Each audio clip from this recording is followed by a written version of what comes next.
Hey, Shalom. Before I continue with this lesson, I want to start off by giving all praises, honor, and glory unto Yahweh, by Hashem, Yahweh Shai, by Hashem, Rakak, Wadash.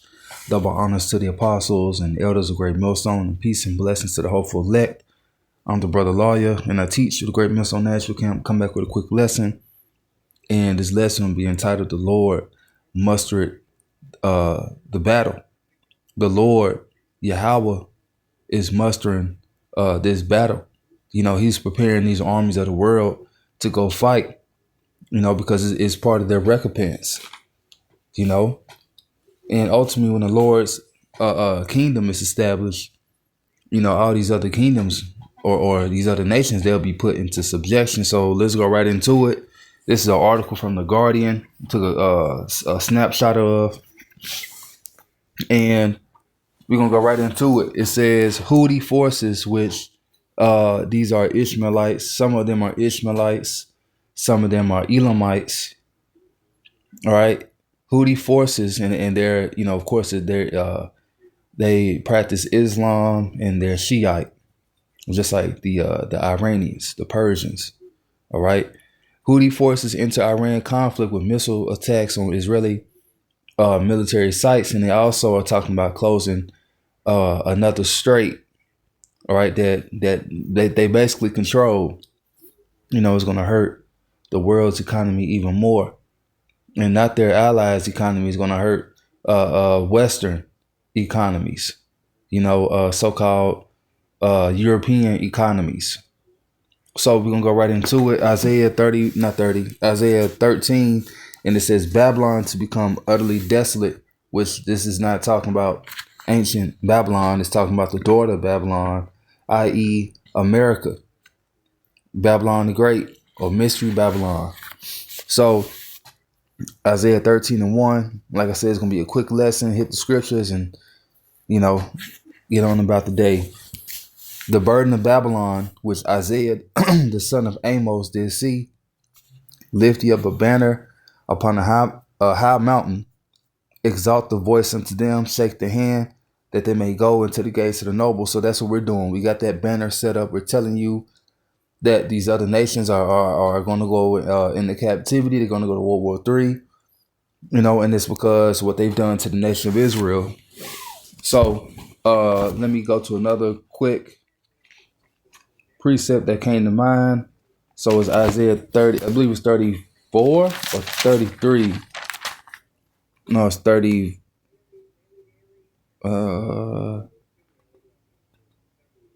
Give me 1 second.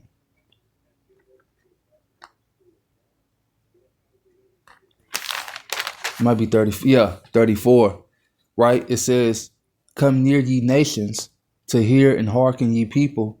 Let the earth hear, and all that is therein." It says, "The world and all things that come forth of it. For the indignation of the Lord is upon all nations," and this is literally happening now, "is upon all nations, and his fury upon all their armies. He have utterly destroyed them. He have delivered them to the slaughter." And then it says, "Their slain also shall be cast out, and their stink shall come up out of their carcasses, and the mountains shall be melted with their blood, and all the hosts of heaven shall be dissolved, and the heavens shall be rolled together as a scroll, and all their hosts shall fall down as the leaf falleth off from the vine, and as a fallen fig from the fig tree." So, lose my train of thought. So going back to Isaiah 13, it says Babylon shall be utterly desolate. And that's how it said the heavens shall be rolled together as a scroll, which goes into these nuclear missiles, ICBMs, excuse me, better yet known as arrows in the Bible. And it says, "For my sword shall be bathed in heaven. Behold, it shall come down upon Idumea," which is a Greek way of saying Edom, "and upon the people of my curse to judgment." And so this vengeance is coming upon Esau, Edom, the so-called white man. It's his time to fall, and it's time for you other nations to fall. And it says, the sword, verse 6, the sword of the Lord is filled with blood. It is made fat with the fatness and with the blood of lambs and goats. It says, with the fat of the kidneys and of rams, for the Lord has sacrificed in Basra in a great slaughter in the land of Idumea. So wherever these Edomites dwell, that's where Idumea, that's where Edom is. America, Israel, and so-called Europe, which is, Asia, and other parts of the world, of course. So it's Esau, Edom time to fall. And this is why this is happening. He's losing his power in Asia, Western Asia. Today it's called the Middle East. He's losing power everywhere. He's losing. You can see him losing, and he's going to continue.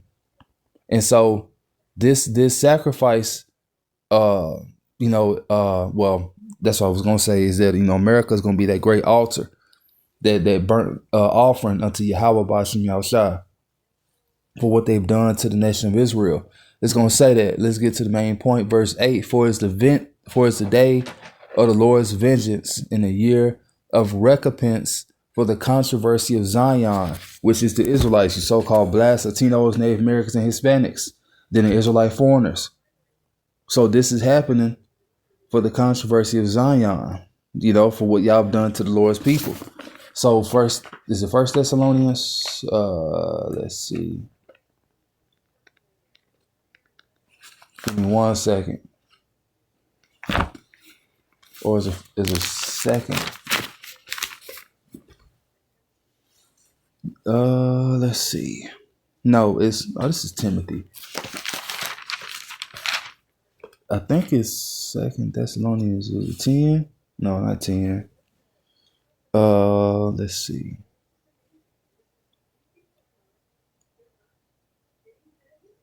Give me 1 second.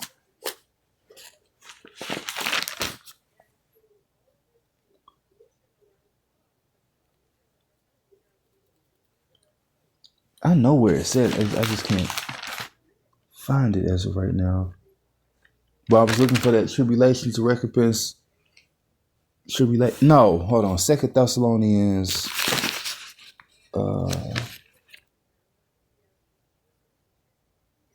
Damn, where's it at? Yeah, there you go. So this is 1 Thessalonians 1 and 6. I don't know what I was saying too. Because really that goes into Esau, Edom, being as God. Him, us falling away. The man of sin being revealed, the son of perdition, destruction, which is Esau, Edom. So Second Thessalonians 1 and 6. It says, seeing is a righteous thing with God to recompense tribulation to them that trouble you, and to you who are troubled, rest with us when the Lord Yahushua shall be revealed from heaven with the mighty angels in flaming fire, taking vengeance on them that know not God and that obey not the gospel of our Lord Yahushua Mashiach. And so the ones that don't, the ones that don't obey are also, the 2/3 of the nation of Israel that don't come back unto the Lord. They're not obeying the gospel. The gospel's for you, nigga, and you refuse to turn back. Or you want to you believe, but you want to do your own thing. You want to call upon the wrong names of the Lord. What it called? Yahweh, Yeshua, Yehoshua, Jehovah. You calling upon names that the enemy gave us. The Lord said that He's turned to the people a pure language, that they may call upon Him a one consent. Which that's happening. Then the Lord told that heathen at the well, that woman, the true worshipers shall come in or shall worship the Father, which that's happening. All right. So anyway, let me stay on topic. So I was in Isaiah 34. Let me go back to that Isaiah 13, losing train of thought. So Isaiah 13.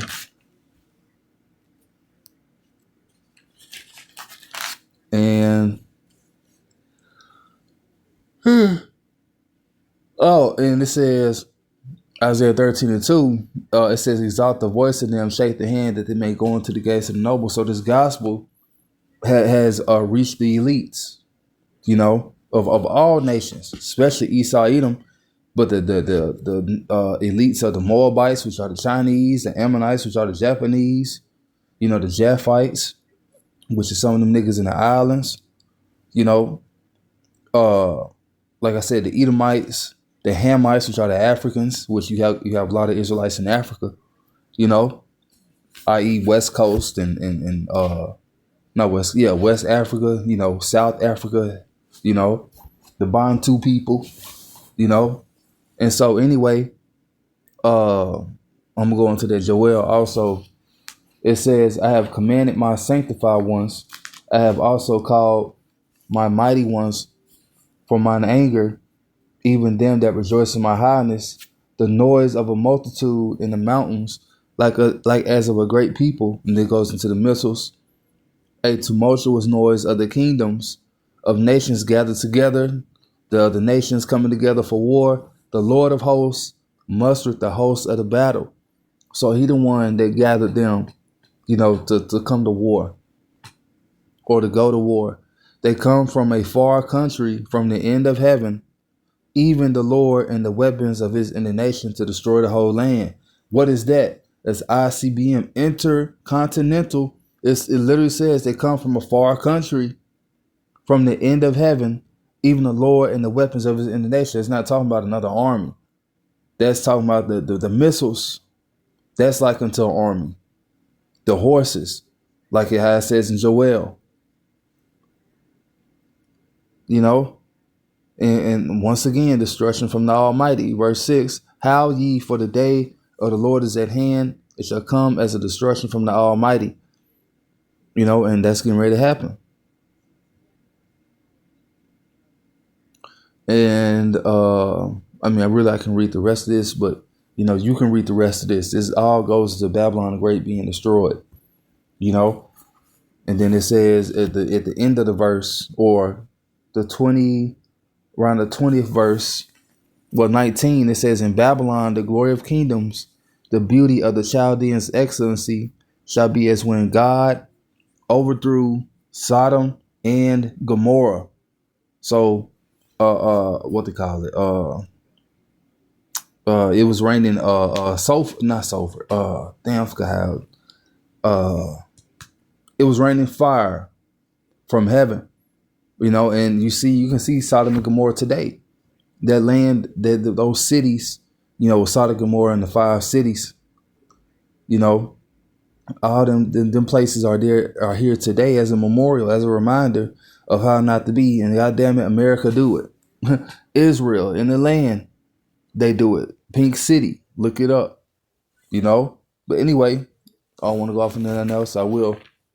So we're gonna stop right there. We're gonna go to Joel, also backing up how the Lord is causing this war to happen.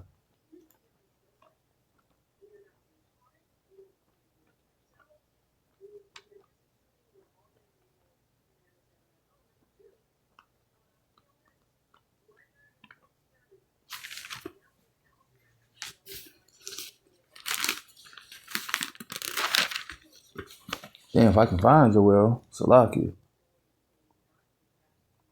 I know where it's at. I always do this.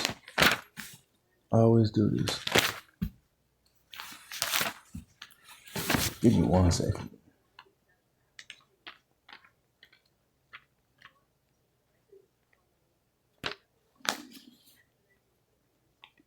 Got this big old Bible from, there you go. I just passed it.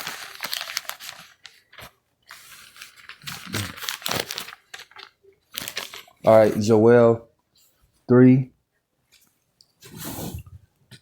and 1, starting in 1. Well, I get the main point. 2, it says, I will also gather all nations and will bring them down to the valley. It says Jehoshaphat, which means Yehoshaphat, where the Lord gonna judge them. Where the Lord gonna judge them, in the Levant. it says, and will plead with them, and plead is not saying, he's going to talk with them. Why y'all do this to my people? Now he going to judge them. And will plead with them for my people and my heritage, Israel, whom they have scattered among the nations and have parted my land. And so that also proves that we are scattered even to this day. Though you may look like a heathen, but you believe in the gospel, you're not a heathen.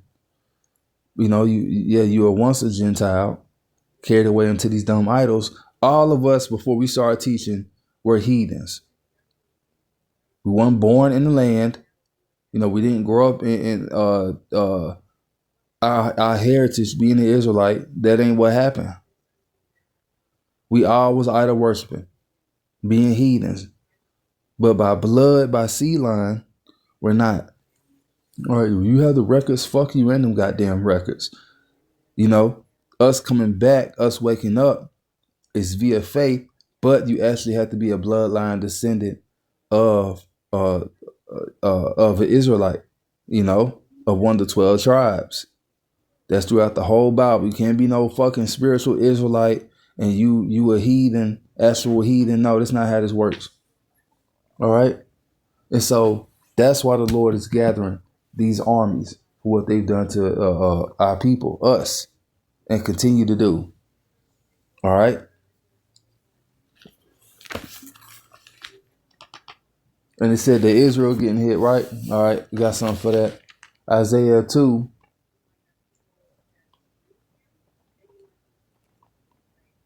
Give me 1 second. Isaiah 2. Starting at verse 1. It says, hold on. 2. And it shall come to pass in the last days that the mountain of the Lord's house shall be established. The mountains represent governments. So the mountain of the Lord's house, or the government of the Lord's house, shall be established at the top of the mountains and shall be exalted above the hills, which is other governments or smaller governments, and all nations shall flow into it.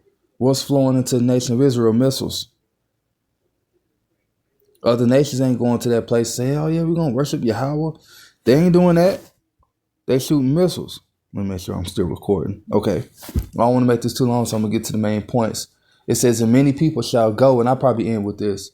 And many people shall go and say, come ye, let us go up to the mountain of the Lord, to the house of the God of Jacob, and he will teach us of his ways, and we will walk in his paths. For out of Zion shall go forth the law, and the word of the word of the Lord from Jerusalem. This ain't happening, and these other nations are still idol worshiping their bullshit gods. All nations ain't flowing up to the house of Yahweh, to Jerusalem, to worship, to learn of his ways, to keep the law, statutes, and commandments. And that's how you know the real people ain't there as well, because that's another prophecy that has to happen after America's destroyed. And I don't know when this will play out, because, the nation's got to go into captivity. They're going to be in subjection and have to learn the law, statutes, and commandments and how to keep them, But this seems like this will be at the time after 1,000 years, they're not in captivity no more. And they voluntarily, of course, they're going to be forced, but they voluntarily like, okay, today, tomorrow's the Sabbath, next week, the Passover, we got to, keep the Passover, go to Jerusalem, the same stuff y'all did to us, making us follow y'all holidays and all this and that, is going to be the other way around, but in righteousness. And it's going to serve you good, because you ain't going to be getting bombed, you're going to have an increase in goods, clean water, like all that, clean food, clean air, But anyway, that's how you know the actual people of the Lord ain't there. So with that, I hope this is an edifying lesson, giving all praise, honor, and glory unto Yahweh, Bahashem, Yahushua, Bahashem, Rakakwadash. Shalom.